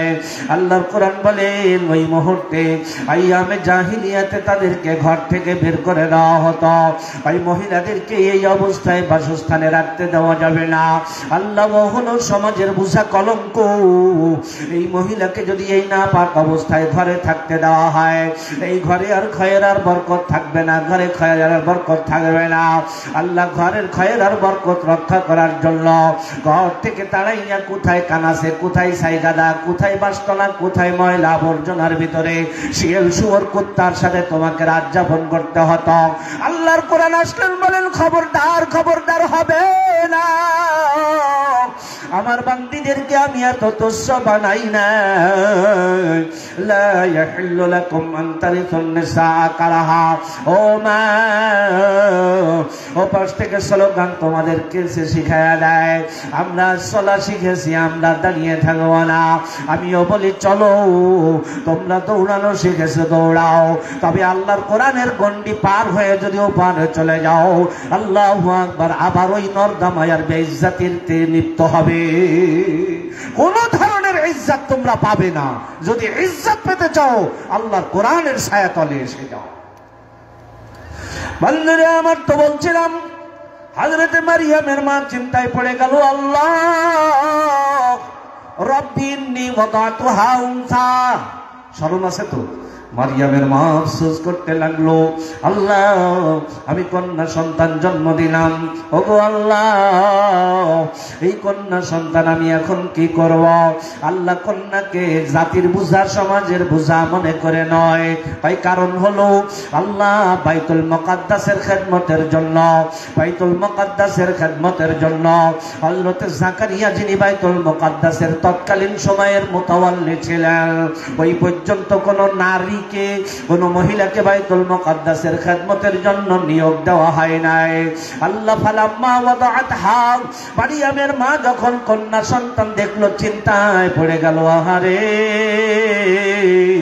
আমি তো আমার সন্তানকে আল্লাহর জন্য ওয়াকফ করে দিয়েছি, আমার সন্তান তো বাইতুল মুকাদ্দাসের খেদমত করবে। ইতিপূর্বে তো কাউকে কোনো মেয়েকে বাইতুল মুকাদ্দাসের খেদমতের জন্য নিয়োগ দেওয়া হয় নাই। আমার সন্তানকে, আমার মারিয়ামকে যদি বাইতুল মুকাদ্দাসের খেদমতে নিয়োগ দেওয়া না হয়, এই সন্তান নিয়ে আমি কোথায় যাব? এই সন্তান নিয়ে আমি কি করব? আল্লাহ রাব্বুল আলামিন ডাক দিয়া বলেন, ফাতাকাব্বালাহা রাব্বুহা বিকবুলিন হাসান ওয়া আমবাতাহা নাবাতান হাসানা ওয়া কাফফালাহা যাকারিয়া। আল্লাহ ডাক দিয়া বলে, মারিয়াম তোমার পেটে মারিয়াম, মারিয়ামের মা তোমার পেটে মারিয়াম থাকা অবস্থায় তুমি আমার নামে ওয়াকফ করে দিয়েছ। দুনিয়ার কত বাবা কত মা আল্লাহ সন্তান পেটে থাকা অবস্থায় বিভিন্ন ধরনের স্বপ্ন দেখে, বিভিন্ন ধরনের স্বপ্ন দেখে। যদি ছেলে হয়, যদি ছেলে হয় পুলিশ বানাবো, যদি ছেলে হয় আর্মির অফিসার বানাবো, যদি মেয়ে হয় এ বানাবো বানাবো। স্বপ্ন দেখে কি দেখে না? হ্যাঁ আল্লাহ তুমি তো কোনো স্বপ্ন দেখো নাই, তুমি মান্নত করেছো আল্লাহ আমি আমার সন্তানকে তোমার নামে উৎসর্গ করে দিলাম। আল্লাহ বলেন, মারিয়ামের মা আমি তোমার মারিয়ামকে কবুল করে নিলাম। জোরে কোন সুবহানাল্লাহ। আল্লাহ মারিয়ামকে কবুল করে নিলেন। ওয়া কাফালাহা যাকারিয়া, হযরতে যাকারিয়া যিনি বাইতুল মুকাদ্দাসের মুতাওয়াল্লি ছিলেন, যিনি বাইতুল মুকাদ্দাসের মুতাওয়াল্লি ছিলেন, তাকে আল্লাহ পাক ওহীর মাধ্যমে জানিয়ে দিলেন যে ইতিপূর্বে বাইতুল মুকাদ্দাসের খেদমতের জন্য কোনো মেয়েকে নিয়োগ দেওয়া হয় নাই, এটা বাস্তব। তবে আমি আল্লাহ পাক আরশে একটা মেয়েকে বাইতুল মুকাদ্দাসের খাদেমা হিসেবে নিয়োগ দিয়ে দিলাম। সুবহানাল্লাহ। বন্ধুরে আমার, وأنبتها نباتا حسنا وأنبتها نباتا حسنا আল্লাহ মারিয়ামকে কবুল করে নিলেন, আবার উত্তম রূপে বৃদ্ধিটাকে দান করলেন। কেমন? আল্লাহ একটা বাচ্চার বয়স যখন 2 বছর হয়, যত মোটা তাজা হোক না কেন দেখলে বোঝা যায় যে বাচ্চাটার বয়স কত হবে। কিন্তু মারিয়ামের বেলায় হয়ে গেল ভিন্ন। মারিয়ামের বয়স যখন 2 বছর, কাউকে যদি জিজ্ঞাসা করা হয় বলো তো মেয়েটার বয়স কত হবে, কয় আনুমানিক 7 থেকে 8 বছর হবে। সুবহানাল্লাহ বলেন। আমার বয়স যখন 6 বছর, যদি জিজ্ঞাসা করা হয় বলো গো এই মেয়েটার বয়স কত হতে পারেন, ভাই মেয়েটার বয়স তো অন্তত 16 থেকে 17 হবে। ভাই কারণ কি? আমার আল্লাহ বলেন, আমি আল্লাহ কবুল করেছি আমার মারিয়াম আমার ঘরে আমার খেদমতের জন্য আসবে। আল্লাহ যদি স্বাভাবিকভাবে অন্য 10টা বাচ্চার মতো বড় হয়, আল্লাহ কবে বড় হবে আর কবে আমার খেদমতের জন্য আসবে এটা হবে না। আমার মারিয়ামকে আমি আল্লাহর ধরে রাখতে চাই না। আল্লাহ বলবতেই আমার মারিয়ামকে বড় বানিয়ে দিলাম। মারিয়ামের মা মারিয়ামকে হযরত জাকারিয়ার হাতে তুলে দিলেন, কারণ হযরত জাকারিয়া ছিলেন ওয়াকাফালাহা জাকারিয়া। হযরত মারিয়ামের লজিং আল্লাহ আরশ থেকে নির্ধারণ করে দিলেন, জাকারিয়া তুমি শুধু মারিয়ামের লজিং ম্যান নয়, তোমার বাসায় শুধু লজিং থাকবে, খাবার দাবার খাইবে এমনটা নয়। কাফালাহা তুমি তার সার্বিক জিম্মাদার। আমার মারিয়ামের যখন যা প্রয়োজন আল্লাহ তোমার দায়িত্ব প্রয়োজন পূরণ করবা। আমার মারিয়াম আল্লাহ যেন নির্বিঘ্নে ইবাদত আর বন্দেগী করতে পারে, এর জন্য যত যা কিছু করে দেওয়া এটা তুমি করে দিবা। আমার বন্ধু গো, হযরত মারিয়াম আলাইহিস সালাতু ওয়াস সালাম আল্লাহর পয়গম্বর হযরত জাকারিয়া মারিয়ামের জন্য বাইতুল মাকদাসের ডান পাশে একটা হুজরা করে দিলেন, একটা কামরা করে দিলেন। আল্লাহ হযরত মারিয়ামের কাছে চতুর্পাশ থেকে মানুষ আসা যাওয়া করে, কেউ দোয়া নেওয়ার জন্য আসে, কেউ ঝাড়ফুঁক নেওয়ার জন্য আসে। ও মারিয়াম আমার জন্য দোয়া করো, আমি অসুস্থ। ও মারিয়াম আমার সন্তানের জন্য দোয়া করো যেন এইটা কবুল করে। এভাবে করে চতুর্পাশ থেকে মানুষ আসা শুরু করলো। হযরতে মারিয়াম আল্লাহ মানুষের আনাগোনার কারণে নির্বিঘ্নে ইবাদত করতে পারে না। খালুকে ডাক দিয়া বলে, খালু যান, আমাকে এখানে নির্বিঘ্নে ইবাদতের বন্দেগী করার জন্য যত যা কিছু দরকার আমার ভিতরে আপনি ব্যবস্থা করে দেন। হযরতে মারিয়ামের কামরায় সবকিছু করে দেওয়া হলো। হযরতে মারিয়ামের কামরায় সবকিছু করে দেওয়া হলো। কুল্লামা দাখালা আলাইহা যাকারিয়াল মিহরাব ওয়াজাদা ইনদাহা রিজকা। আমার বন্ধুরে অন্তরে কান লাগিয়ে শোনার চেষ্টা করবেন। আমি যেহেতু শুরুই করেছি, একটু সংক্ষেপে শেষ না করলে ভালো লাগছে না। হযরতে মারিয়াম সকালের খাবার দিয়া মেন গেটটা বন্ধ করে এবার চলে এসেছে। আল্লাহ দুপুরে যাই দেখে, এই আপনি যদি কারোর জন্য খাবার পৌঁছে দিয়ে থাকেন, সকালের খাবার, ও খাবার খাওয়ার পর কিছু খাবার বেঁচে আছে, সকালে ডাউল আর আলু ভর্তা দিয়ে গেলেন, দুপুরে যাই দেখেন কিছু ভাত তরকারি বেঁচে আছে, বেঁচে থাকবে কি খাসির গোস্ত? কি বেঁচে থাকবে? কথা বলেন না, একটু বুঝতে হবে তো। আল্লাহ আপনি দিয়ে গেলেন ডাউল আর আলু ভর্তা, যদি কিছু বেঁচে থাকে তো বেঁচে থাকবে ডাউল আর আলু ভর্তা। কথা হয় না।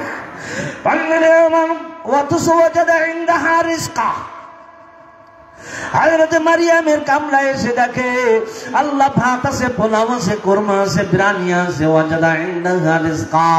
আল্লাহ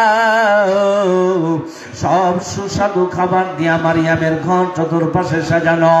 আল্লাহ ডাল সিজনি আং সিজনি ফল ফ্রুট চতুর্পাশে সাজানো। আল্লাহ স্বাভাবিকভাবে একটু কৌতূহলী জাগে, ও মারিয়াম আন্না লাকি হাযা, এই ফলগুলো তুমি এখন কোথায় পেয়েছ? এখন তো কোথাও আম নাই। কারোর বাসায় যাওয়ার পরে যদি আম কেটে দেওয়া হয়, আপনি অবশ্যই জিজ্ঞাসা করে ফেললেন, কি রে ডাল সিজনে আম কোথায় পাইলা? এখন তো কোথাও কাঁঠাল নাই। কারোর বাসায় যাওয়ার পরে যদি আপনার নজরে কাঁঠাল এসে যায়, আপনি অবশ্যই জিজ্ঞাসা করবেন, ডাল সিজনে কাঁঠাল কোথায় পাইলাম? কি আল্লাহ হযরতে মারিয়ামের ঘরে চতুর্পাশে সুন্দর খাবার দাবার সাজানো। ডাক দিয়া বলে, মারিয়াম আন্না লাকি হাযা, আল্লাহ আমি তো সকালবেলায় সমস্ত ফল ফ্রুট খাবার দাবার তোমার ঘরে পৌঁছাই নাই। ও মারিয়াম এগুলো কোত্থেকে এসেছে? হযরতে মারিয়াম ডাক দিয়া বলেন, মিন ইনদিল্লাহ, খালু জান সব কিছু আল্লাহর পক্ষ থেকে এসেছে। বন্ধুরে আমার, বড্ড আশ্চর্যের কথা, হযরতে জাকারিয়ার অন্তর চক্ষু তখন খুলে গেল। হাইরে, আমি তো সকালের খাবার রেখে যাওয়ার সময় গেট বন্ধ করে গেছি, কেউ আসতে পারে নাই, কেউ আসতে পারে নাই।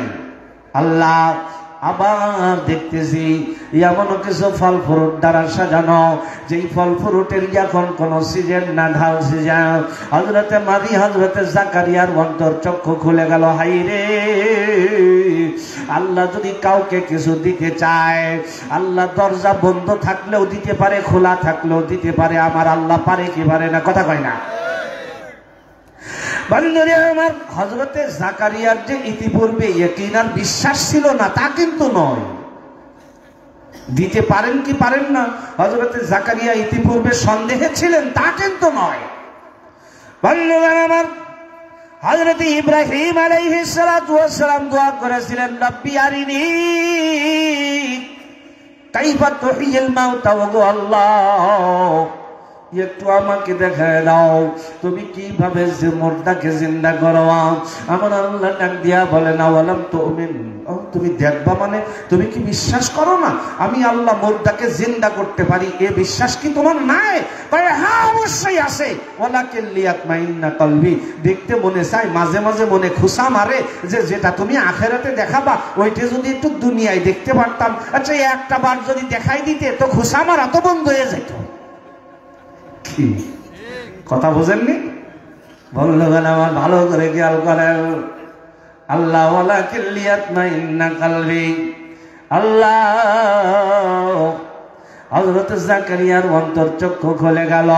হযরত জাকারিয়া মুফাসসিরিনে কেরাম লেখেন, আল্লাহ বৃদ্ধ হয়ে গেছে, শরীরের চামড়া ঢিল হয়ে গেছে, কিন্তু এখন পর্যন্ত আল্লাহ তাকে বাবা বানান নাই, কোনো সন্তান দান করেন নাই, বাবা হতে পারেন নাই। এখন বাবা হওয়ারও একটা সিজন আর ঢাল সিজন আছে কিনা? এই কথা কয় না। বাবা হওয়ারও একটা সিজন আর ঢাল সিজন আছে না? হ্যাঁ, এখন চামড়া ঢিল হয়ে গেছে, দাড়ি চুল সাদা হয়ে গেছে, কি বাপ হওয়ার কোন সিজন? কতজনের তো কত ছেলে পেলে হয়, কিন্তু ওই যে সলেমান বিশ্বাসের এক মাইয়ে হয়েছে গোটা এলাকায়, শুধু চার দোকানদার চা বানাচ্ছার কাছে শুনিস রে কি কয় ওই যে সলেমান বেশে? হ্যাঁ হ্যাঁ, তা তো শুনলাম। কি রে, প্রত্যেক দিন তো কতজনের কতটা জন্ম নেই, এত নিয়ে তো আর আলোচনা নেই। সলেমান বিশ্বাসের এক মাইয়ে নিয়ে এত আলোচনা কা? বা অন্য সবগুলো সিজনে, আর সলেমান বিশ্বাসের কথা কই না। ঢাল সিজনের আলোচনাটা একটু বেশি হয় কিনা? বন্ধুরে আমার, হযরতে জাকারিয়া আল্লাহর কাছে দোয়া করা শুরু করলো, গো আল্লাহ, তুমি আমার বিবিকে বানাইছো আকার বান্দা, মানে মা হওয়ার যোগ্যতা তার ভিতরে তুমি রাখো নাই, তার মানে তার দরজা হলো বন্ধ। ওগো আল্লাহ, তুমি আমাকে পুরুষ বানিয়েছো বটে, তবে বাবা হওয়ার সিজন তো আমার শেষ হয়ে গেল। ও আল্লাহ, আজ মারিয়ামের ঘরের ভিতরে এসে দেখলাম তুমি একটু ঢাল সিজনেও দিতে পারো, সেই আল্লাহ। ঠিক, মারিয়ামের ঘরের ভিতরে এসে দেখলাম তুমি ঢাল সিজনেও দিতে পারো, তুমি সেই আল্লাহ। আল্লাহু আকবার, তুমি তো বন্ধ দরজায়ও দিতে পারো, তুমি সেই আল্লাহ। বন্ধুরে আমার, যাদেরকে আল্লাহ সন্তান দান করেন নাই, সন্তানের জন্য আল্লাহর কাছে প্রার্থনা করা সমস্ত পয়গম্বরের সুন্নাত। সন্তানের জন্য আল্লাহর কাছে প্রার্থনা করার একজন পয়গম্বর হযরত ইব্রাহিম খলিলুল্লাহকে আল্লাহ সন্তান দান করেন নাই। হযরত ইব্রাহিম খলিলুল্লাহ দোয়া করেন, রব্বি হাবলি মিনাস সালিহিন, রব্বি হাবলি মিনাস সালিহিন। আল্লাহু আকবার। ছেলে হোক মেয়ে হোক, সন্তান দেওয়ার মালিক কে? জোরে বলেন কে? আল্লাহ। আল্লাহ তোমাকে আল্লাহ নিঃসন্তান রেখে যাও। আল্লাহর কোরআন বলেন সন্তান দেওয়ার মালিক হলো আল্লাহ। আমার আল্লাহ যাকে ইচ্ছা তাকে পুত্র সন্তান দান করেন, আমার আল্লাহ যাকে ইচ্ছা কন্যা সন্তান দান করেন, আমার আল্লাহ যাকে ইচ্ছা পুত্র কন্যা দন সন্তান দান করেন, আমার আল্লাহ যাকে ইচ্ছা কন্যা সন্তান দান করেন। এটা কার ইচ্ছা?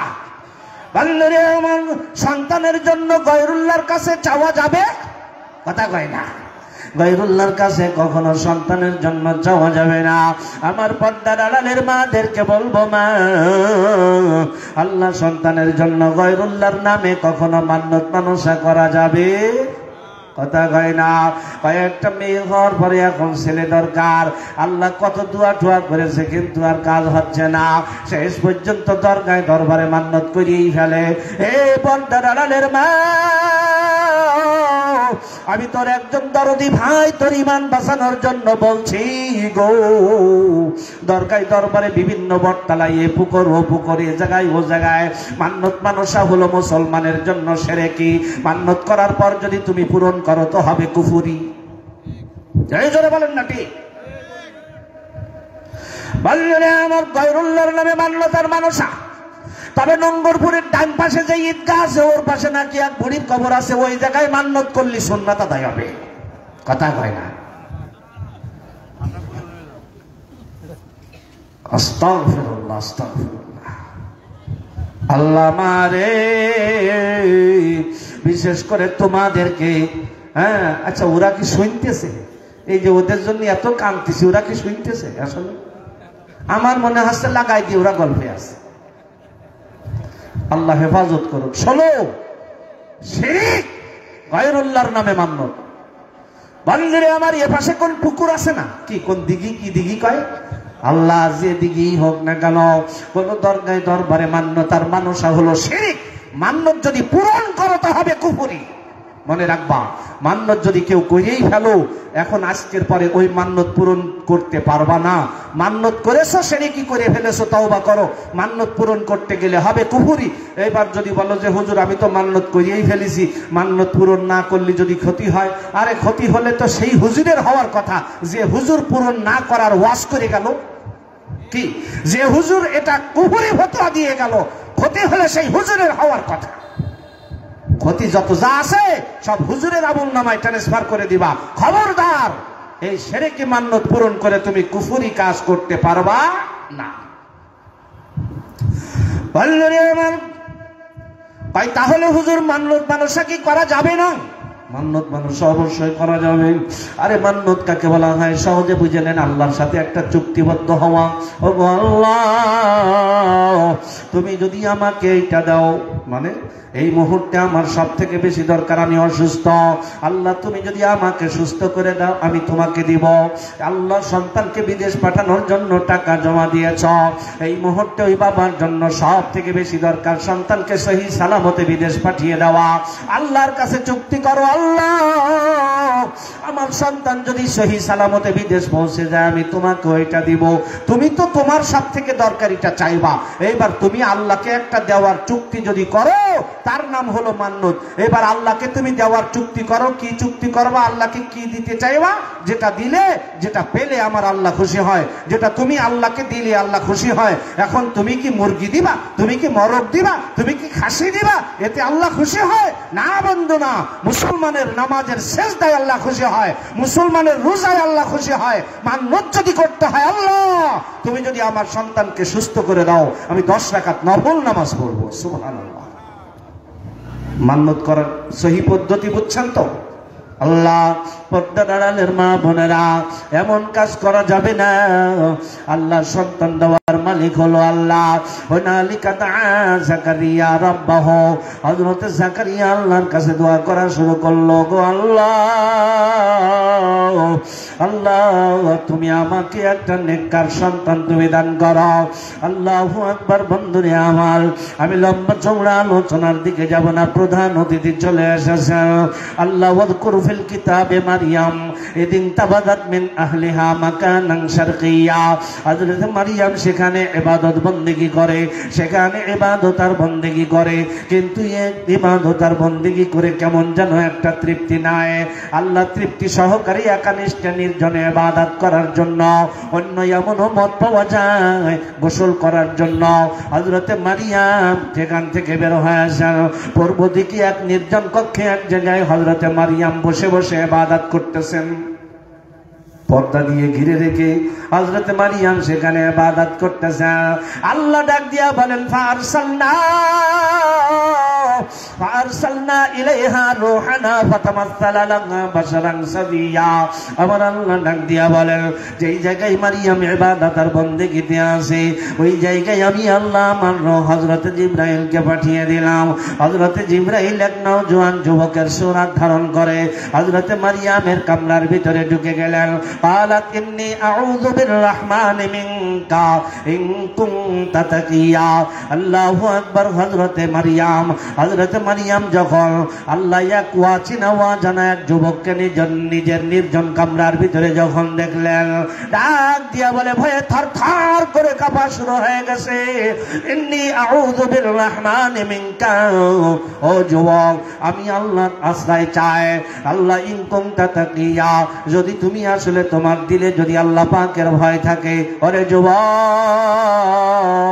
আমি তো তোমার আপন কেউ নয়, তুমি আমার কামরার ভিতরে কেন এসেছ?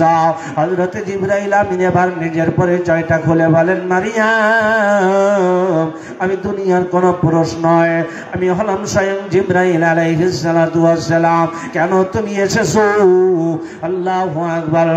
আমি এসেছি তোমাকে সুসংবাদ দেওয়ার জন্য। কিসের সুসংবাদ দেওয়ার জন্য? ভাই তুমি মা হবে সেই সুসংবাদ দেওয়ার জন্য। আমি মা হব মানে ভাই হ্যাঁ, তোমার পেটে আল্লাহ পুত্র সন্তান জন্ম দিবেন, তোমার পেটে আল্লাহ সন্তান দান করবেন, তোমাকে পুত্র সন্তানের মা বানাবেন। ওই সন্তানটার নাম হবে হযরত ঈসা রূহুল্লাহ। হযরত মারইয়ামের ভিতরে কেমন যেন আসমান ভেঙে একটা পড়া অবস্থা। কাইফা ইয়াকুনু লি ওয়ালাদ ওয়া লাম ইয়ামসাসনি বাশার ওয়া লাম আকু বাগিয়া। ওরে যুবক আমি কিভাবে মা হব, আমার সন্তান কিভাবে জন্ম নেবে? ওয়া লাম ইয়ামসাসনি বাশার, দুনিয়ার কোন পুরুষ তো আমাকে স্পর্শ করে নাই। ওয়া লাম আকু বাগিয়া, আবার আমি কোন নষ্ট মেয়েও নয়, আমি চরিত্রহীন নষ্ট কোন মেয়ে নাই।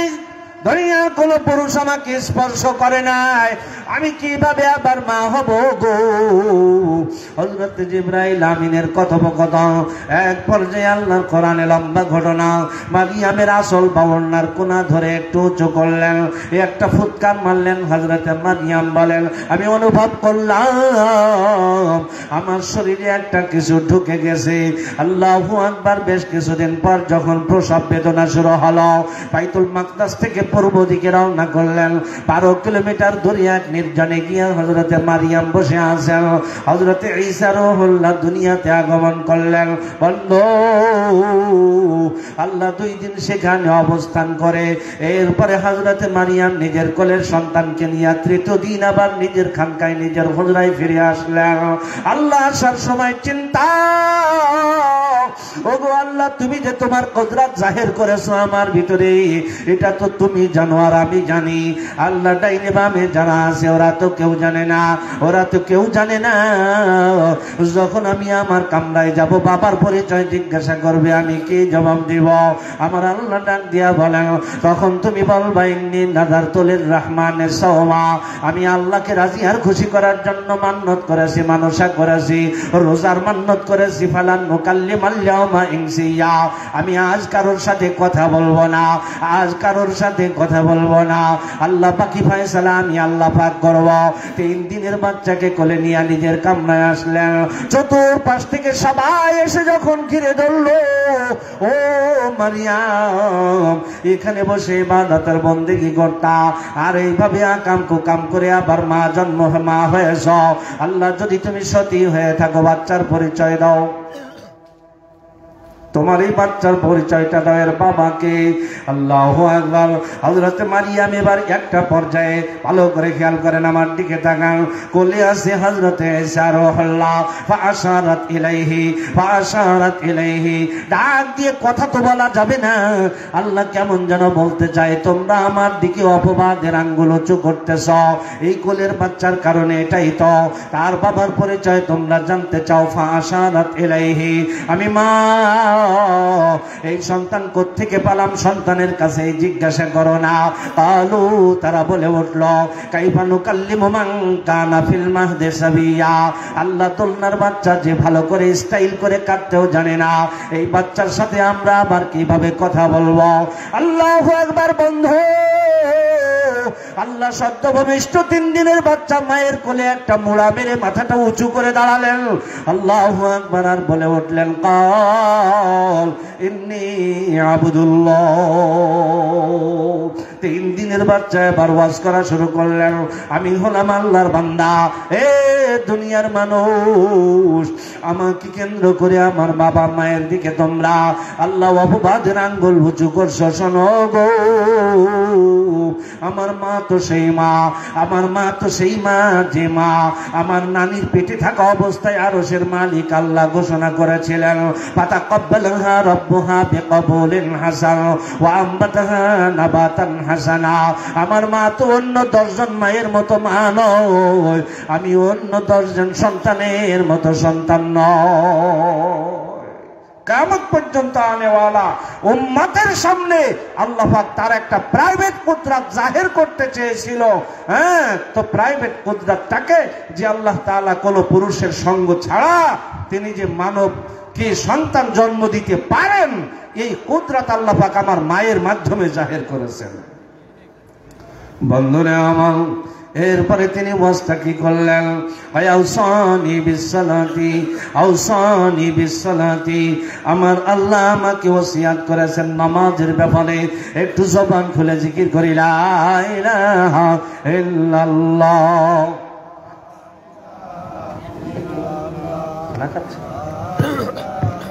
ইল্লাল্লাহ, লা ইলাহা ইল্লাল্লাহ, লা ইলাহা ইল্লাল্লাহু মুহাম্মাদুর রাসূলুল্লাহ। হযরত ঈসা রূহুল্লাহ 3 দিনের বাচ্চা ওয়াজ করেন। কি ওয়াজ করেন এবার শুনি। উনি ডাক দিয়া বলেন, আউসানি বিসসালাতি, আউসানি, আল্লাহ আমাকে ওসিয়াত করেছেন।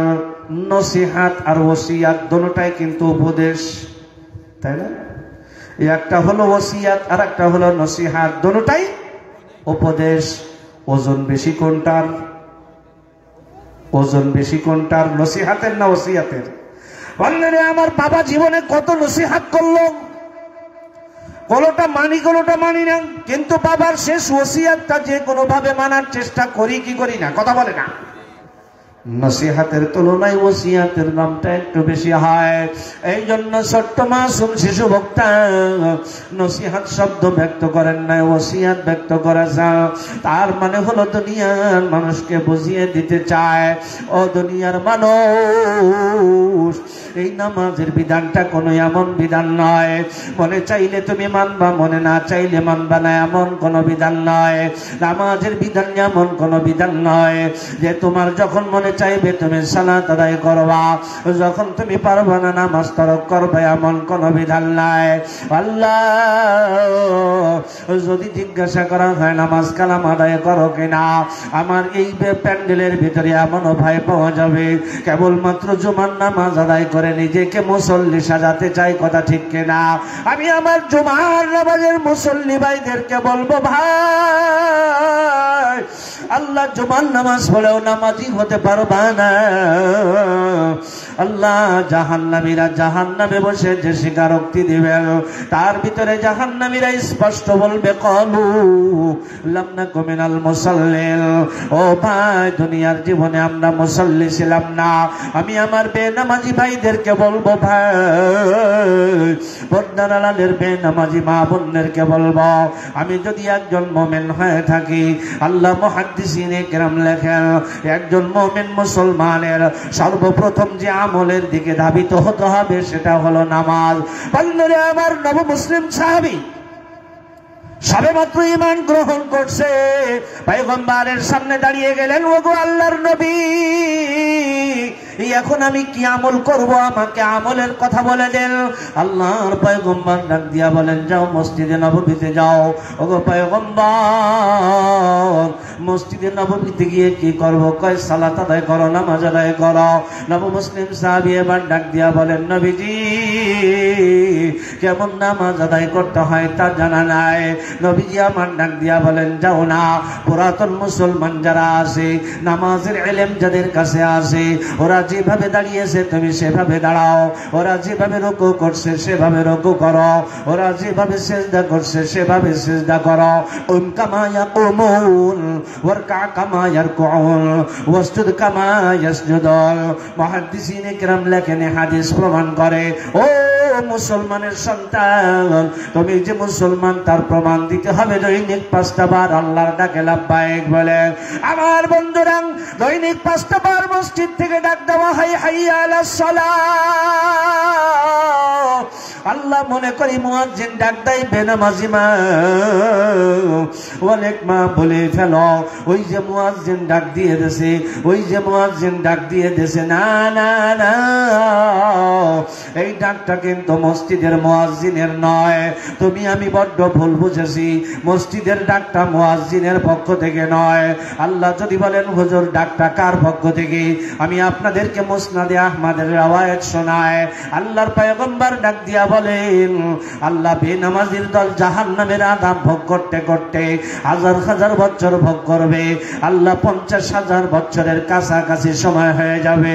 এ বেনামাজির দল 50,000 বছর জাহান্নামের আযাব ভোগ করবা গো। আর আল্লাহকে চিৎকার করে করে ডাকবা। আল্লাহ 50,000 বছরের ভিতরে ডাকে সাড়া দিবেন না, সাড়া দিবেন না। আল্লাহ 50,000 বছর যখন পার হয়ে যায়, এবার আল্লাহ পাক অতি কড়া ভাষায়, কর্কশ ভাষায় এই জাহান্নামীদেরকে ডাক দিয়া বলবেন, এ জাহান্নামীর মুখারামের দল, দুনিয়ার জীবনে এমন কোন দিন ছিল না গো যেদিনে আমি আল্লাহ তোরে 5টা বার ডাকি না। আমি আল্লাহ ফজরে ডাকলাম সাড়া পাই নাই, জোহরে ডাকলাম সাড়া পাই নাই, আমি আল্লাহ আসরে ডাকলাম সাড়া পাই নাই, আমি আল্লাহ ডাকা বন্ধ করি নাই, মাগরিবে ডাকলাম তারপরও সাড়া পাই নাই। আল্লাহু আকবার। বেনামাজি যুবক, ও পর্দার আড়ালের বেনামাজি মা, আল্লাহ প্রতিটা দিন 5টা বার আল্লাহ কত সুন্দর করে তোমাকে ডাক দেয়, হাইয়া আলাস সালাহ, আয় নামাজের দিকে আয়, নামাজের দিকে আয়। আল্লাহ আমি আল্লাহর ডাকে সাড়া না দিয়ে আমি আমার কাজ চালাইয়েই যাচ্ছি। এবার আল্লাহ শব্দ বাড়িয়ে দিলেন, হাইয়া আলাল ফালাহ। ও রেজাউল করিম, আব্দুল করিম, আব্দুর রহমান, আমিনা, খাদিজা, ফাতেমা, সালমা, তুমি মনে করেছো তোমার দুনিয়ার কাজের ভিতরে তোমার সফলতা, আমি আল্লাহ তোমাকে শোনায় হাইয়া আলাল ফালাহ না, তোমার কাজের ভিতরে আমি আল্লাহ সফলতা রাখি নাই। আল্লাহ পাক পবিত্র হয়ে আমার কদমের সিজদায় পড়ে যাও, পাক পবিত্র হয়ে আমার কদমের সিজদায় পড়ে যাও। এ যুবক, আজকের মজলিসে তওবা করা লাগবে। আল্লাহ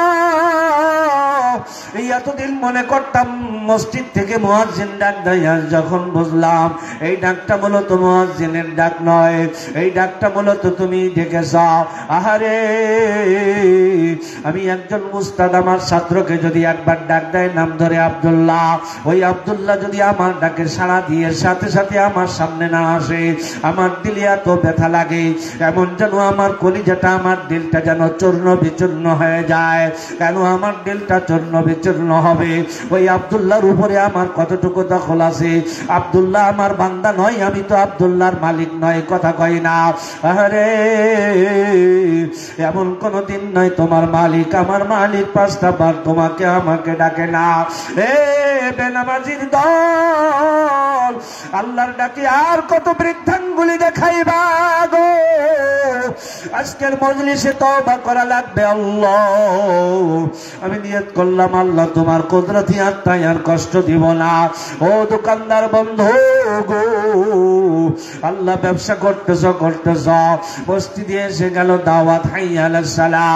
আল্লাহ নিয়ত করো, আল্লাহ আমি প্রমাণ করে দেখাবো দোকানদারি বড় নাই, তোমার কদমে সিজদা দেওয়াটাই বড়। ও আমার রান্না করতেছ গো, আমার আল্লাহ ডাক দিলেন হাইয়া আলাস সালাহ। মনে মনে নিয়ত করো, আল্লাহ আমি প্রমাণ করে দেখাবো এই রান্না ভাড়া সংসারিক মাস গেলা আমার কাছে বড় নয়, তোমার কদমে সিজদা দেওয়াটাই আমার কাছে বড়। যতদিন তুমি দুনিয়াতে রাখবা, প্রতিদিন তোমার ডাকে 5 বার লাব্বাইক বলবো, তোমার ডাকে বৃদ্ধাঙ্গুলি দেখিয়ে আল্লাহ তোমার কুদরতি আত্মায় কষ্ট দিব না। এমন নিয়ত ইনশাআল্লাহ কে কে করতে পারে? আল্লাহু আকবার। আল্লাহ তুমি আমাদেরকে তৌফিক দান করো। হাত নামায় শিশু বাচ্চা এবার 2 নম্বর নসিহতটা করেন, ওয়াউসানি বিসসালাতি ওয়াজ যাকাতি, বিসসালাতি ওয়াজ যাকাতি, যাকাতের ওসিয়ত আমাকে করেছেন। বিসসালাতি ওয়াজ যাকাতি, যাকাত শব্দের অর্থ হলো পবিত্র করা। যাকাত শব্দের অর্থ পবিত্র করা। আল্লাহ যাকাত শুধু আল্লাহ আমরা যেটাকে সম্পদের যাকাত বলে বুঝি এটাই শুধু যাকাত নয়। আল্লাহ বিসসালাতি ওয়াজ যাকাতি, যাকাত শব্দের অর্থ হলো পবিত্র করা। তার মানে যে জায়গায় নাপাক অংশ মিশে আছে, যে জায়গায় নাপাক মিশে আছে, নাপাক অংশকে দূর করে আল্লাহ আরেকটা অংশকে পবিত্র করা, এর নাম হলো যাকাত। আমার সম্পদশীল বাজান আল্লাহ যাদেরকে অর্থ সম্পদ দান করেছে, আল্লাহ নির্দিষ্ট পরিমাণ, নিসব পরিমাণ সম্পদ আল্লাহ যাদেরকে দান করেছে, মনে রাখিও গো তোমার সম্পদের ভিতরে গরিবের একটা হক আছে, গরিবের একটা বংশ আছে। আল্লাহর কোরআন বলেন, ওয়াফি আমওয়ালিকুম হাক্কুল লিসাইলি ওয়াল মাহরুম। তোমাকে আমি আল্লাহ সম্পদ দিয়েছি, তুমি মনে করো না এই পুরো সম্পদের মালিক তুমি একা। ও বান্দা, তোমাকে আমি আল্লাহ সম্পদ দিয়েছি, তোমার সম্পদের ভিতরে সাইল মাহরুম, এই সমাজের গরিব মিসকিন অসহায়দের একটা অংশ রেখেছি। এবার যদি বলি আল্লাহ, আল্লাহ যদি শরীয়তের কাছে তুমি জানতে চাও গরিব মিসকিনের হক কতটুকু, আল্লাহ তোমার সম্পদের 40 ভাগের, তোমার সম্পদের 40 ভাগের একটা ভাগ হলো গরিবের হক। আল্লাহু আকবার। শরীয়ত বলেন খবরদার, এই একটা অংশ কিন্তু তোমার জন্য হারাম, তোমার জন্য নাপাক অংশের মতো। 40-এর একটা অংশ, আল্লাহ এই একটা অংশ কিন্তু তোমার জন্য হারাম, এই একটা অংশ কিন্তু তোমার জন্য নাপাক। ও অর্থ সম্পদশীল বাজার, আল্লাহ এক অংশ গরিব মিসকিনের অংশ যখন বের করে তুমি দিয়েছ, তার মানে তোমার মোট সম্পদ থেকে নাপাক অংশকে তুমি আলাদা করে কেমন যেন তুমি তোমার বাকি 39 অংশকে পবিত্র করেছ। এই জন্য শুনে নাও, যারা যাকাত দাও না, যারা যাকাত দাও না ওরা গরিবের নাপাক কিন্তু ভোগ করো, যারা যাকাত দাও না ওরা গরিবের কিন্তু নাপাক পায়খানার পেশাব ভোগ করতেছ। আল্লাহ তুমি একজন মুসলমানের সন্তান হয়ে যদি পারো আল্লাহ তুমি খাও, তবে মনে রাখবা এই একটা অংশ তোমার পুরো 39 অংশকে নাপাক করিয়া দেয়। যাকাত শব্দের অর্থ হলো পাক করা। এক অংশ বের করে দিলে বাকি 39 অংশ পবিত্র হয়ে যায়। আল্লাহ শুধু যাকাতের অর্থ এটা নয়, ঈমান হলো সব থেকে মূল্যবান দৌলত, ঈমান হলো সব থেকে দামি বস্তু নাকি? আল্লাহ এই দামি বস্তু, আল্লাহ এটা মনে করেন একটা প্যাকেট, এটা একটা বাজার করার জন্য আসছি জান্নাত থেকে দুনিয়ায়, বাজার রাখবো কোথায়? ঈমানের ব্যাগে, ঈমানের ব্যাগে। বন্ধুগণ আমার, ঈমানের যে ব্যাগের ভিতরে আমি বাজার রাখবো, ওই ব্যাগের ভিতরে যদি ময়লা আবর্জনা নাপাকি দিয়ে ভরে রাখা হয়, আল্লাহ চাউল কিনেছো 5 কেজি, আল্লাহ ডাউল তরকারি মাছ গোস্ত তুমি ক্রয় করেছো, আবার ওর ভিতরে 2 কেজি গোবরও ঢুকাই দিছো। জাকায় জাকায় পথে আসে বাড়ি আসে গরুর গোস্ত খুব মজা করে খাওয়া যাবে, পুরোটাই নাপাক হয়ে যাবে, কথা ঠিক কিনা? আল্লাহ যাকাতের অর্থ হলো ইমানদার। শোনো গো, ঈমান হলো তোমার সব থেকে মূল্যবান দৌলত, জান্নাতের ব্যাগ। ও ইমানদার, আল্লাহ যে ব্যাগ তুমি অর্জন করেছো ওই ব্যাগের ভিতরে যেন কোন ধরনের ময়লা আবর্জনা আর নাপাকি যেন না থাকে। একটু জিকির লা ইলাহা ইল্লাল্লাহ। হুজুর হুজুরকে আনার ব্যবস্থা করো। লা ইলাহা ইল্লাল্লাহ, লা ইলাহা ইল্লাল্লাহ মুহাম্মাদুর রাসূলুল্লাহ।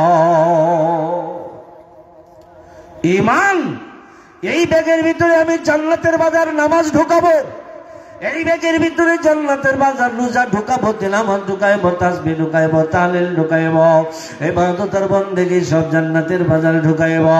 বললো গো, যে ব্যাগে এই সমস্ত পবিত্র বাজার আমি ঢুকাইবো, ওই ব্যাগের ভিতরে কোনো নাপাক রাখা যাবে? এর নাম হলো যাকাত, এর নাম হলো যাকাত। কয় হুজুর সেই নাপাককে কয় হিংসা একটা অন্তরের নাপাক। হিংসা যদি আমার ভিতরে থাকে, ওই ব্যাগের ভিতরে আমি গোবর ঢুকায় রাখলাম, আল্লাহ বিদ্বেষ একটা নাপাক যদি আমার ভিতরে, আলহামদুলিল্লাহ আলহামদুলিল্লাহ, আল্লাহ পাক কবুল করেন। ভাইও এলাকাবাসী, আমি আপনাদেরকে বলবো, এত সুন্দর আবহাওয়া, সুন্দর পরিবেশ, হ্যাঁ, তারপরেও আপনারা কি কেন মাহফিলে আসছেন না? একটু দ্রুত চলে আসেন। প্রখ্যাত আলেমে দ্বীন মুফাসসিরে কোরআন জনাব হযরত মাওলানা মুফতি ইউসুফ আজাদি সাহেব হাফিজাহুল্লাহ গুরুত্বপূর্ণ আলোচনা করবেন। উনি স্টেজে এসে গেছেন, শারীরিকভাবে উনি অসুস্থ আছেন। সকাল থেকেই, সকালে যখন কথা হলো তখন আমি বেশ স্বাভাবিকভাবে আপনাদের পক্ষ থেকে আমি দাওয়াত দিয়েছি, তো চিন্তার বোঝা তো পুরোটাই আমার হাতে, হ্যাঁ, পুরাটাই আমার ঘাড়ে ছিল। তো আমি দোয়া করছি আল্লাহ পাক তো অনেক সময় আলোচনা করবেন না, ইনশাআল্লাহ আপনারা সবরের সাথে শেষ পর্যন্ত আলোচনা শুনবেন। আল্লাহ পাক তৌফিক দান করেন। মাইক্রোফোন এটা কেন? আবার দিয়ে দেশে এটাই করে দাও, ওটা থাকবে না। ওরে আল্লাহ,